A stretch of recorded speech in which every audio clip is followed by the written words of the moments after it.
Hello everyone សួស្តីអ្នកទាំងអស់គ្នាសូមស្វាគមន៍មកកាន់ការសិក្សាភាសាអង់គ្លេសកម្រិតដំបូង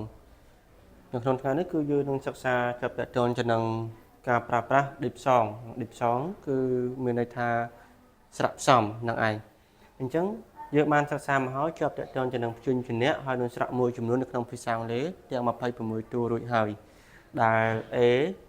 អក្សរ A ស្មើនឹងស្រៈអីអក្សរ B ស្មើនឹងអក្សរអីគឺយើងបានសិក្សាបានស្គាល់មកហើយក្នុងវីដេអូមុនហើយនៅក្នុងថ្ងៃនេះគឺយើងសិក្សាទៅលើស្រៈផ្សំនិងស្រៈផ្សំអញ្ចឹងស្រៈផ្សំនៅក្នុងពេលនេះគឺ teacher លើកយកចំនួន4ស្រៈផ្សំដើម្បីយកមកធ្វើការសិក្សាក៏ដូចជាបង្ហាញបងប្អូនទាំងអស់គ្នានៅក្នុងពេលនេះហើយអញ្ចឹងសម្រាប់ស្រៈទី1គឺអក្សរ A ហើយមានគំនុះកដាលនេះ1ហើយនឹងអក្សរ A នៅខាងចុងអញ្ចឹងស្រៈនេះគេហៅថាស្រៈ A diphthong នេះគេហៅថាស្រៈ A ឥឡូវយើងមើលទៅលើឧទាហរណ៍ពាក្យថា take ពាក្យថា take អញ្ចឹងយើងស្គាល់ហើយថាអក្សរ T ពាក្យនេះគឺផ្ដើមដោយអក្សរ T អក្សរ T គឺស្មើនឹងអក្សរ Th សំឡេង Th ហើយអក្សរ K ស្មើនឹងអក្សរ K សំឡេង K ហើយយើងមើលទៅលើ diphthong វិញជាមួយស្រៈរបស់យើងវិញគឺអក្សរ A ហើយនិងអក្សរ E នៅខាងចុងអញ្ចឹងនៅកណ្ដាលរបស់វានេះគឺជញ្ជនៈគឺត្រឹមត្រូវជាមួយនឹងស្រៈរបស់យើងណាអញ្ចឹងពាក្យនេះយើងអានថា take យើង spell មក th a និង k take th a k take ប្រើថាយកហើយមិនមែនមានតែពាក្យថា take នឹងមើលទេមានពាក្យផ្សេងពីនឹងទៀតដូចជាពាក្យ cake ជាដើមដូចជាពាក្យ cake ជាដើមហ្នឹងហើយឥឡូវដើម្បីកុំឲ្យវីដេអូរបស់យើងវែងខ្លាំងពេកយើងបន្តទៅ diphthong ទី2 diphthong ទី2គឺអក្សរ A ហើយនិងអក្សរ I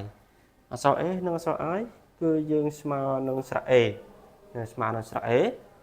ឡូវឧទាហរណ៍ពាក្យថា stay ពាក្យថា again ពាក្យថា again ពាក្យថា again អញ្ចឹងយើងមើលការ spell ទៅលើពាក្យនេះវិញ A នៅខាងដើមនោះជាទូទៅគឺយើងអត់បានប្រកបជាមួយនឹងព្យញ្ជនៈអីទេគឺយើងអានវាថាតែម្ដងណាហើយអក្សរ G គឺយើងស្គាល់ហើយគឺស្មើនឹង G សំឡេង G ហើយ AI របស់យើងគឺស្មើនឹងស្រៈ A N ស្មើនឹង N សំឡេង N អញ្ចឹងយើងអាច spell មក again again ប្រើថាម្ដងទៀតអូខេឥឡូវយើងចូលទៅមើល diphthong បន្តគឺ AY វានៅជាប់គ្នាហ្នឹងហើយវានៅជាប់គ្នាចេះគឺយើងស្មើនឹងស្រៈ A ដូចគ្នាស្មើនឹងស្រៈ A អូខេឥឡូវយើងទៅមើលឧទាហរណ៍ពាក្យថា stay ឥឡូវហេតុអីបានយើងអានថា stay នឹងហេតុអីបានយើងអានថា stay ព្រោះដោយសារតែមាន s t និង st ហើយមិនមែន s នឹងមកព្យញ្ជនៈហើយ t នឹងគឺជើងឯងយើងត្រូវចាំថាកាលណាអក្សរ s t គឺនៅជិតគ្នាគឺសំឡេង st សំឡេង st plus ជាមួយនឹងស្រៈ a stay យើងប្រើថាស្នាក់នៅហ្នឹងហើយស្នាក់នៅអូខេឥឡូវយើងទៅមើ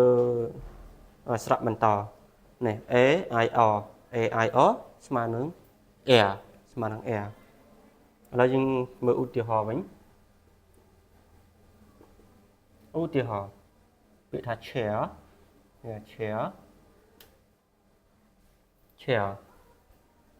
យើងប្រើថាកៅអីឥ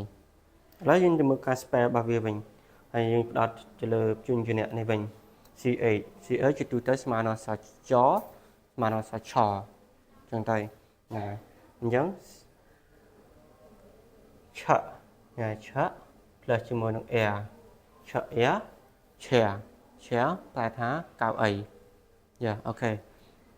អញ្ចឹងនៅក្នុងវីដេអូនេះគឺយើងសិក្សាទៅលើ diphthong ទៅលើស្រៈចំនួន4តែប៉ុណ្ណឹងហើយរងចាំវីដេអូក្រោយយើងនឹងសិក្សាទៅលើស្រៈផ្សំផ្សេងជាបន្តទៀត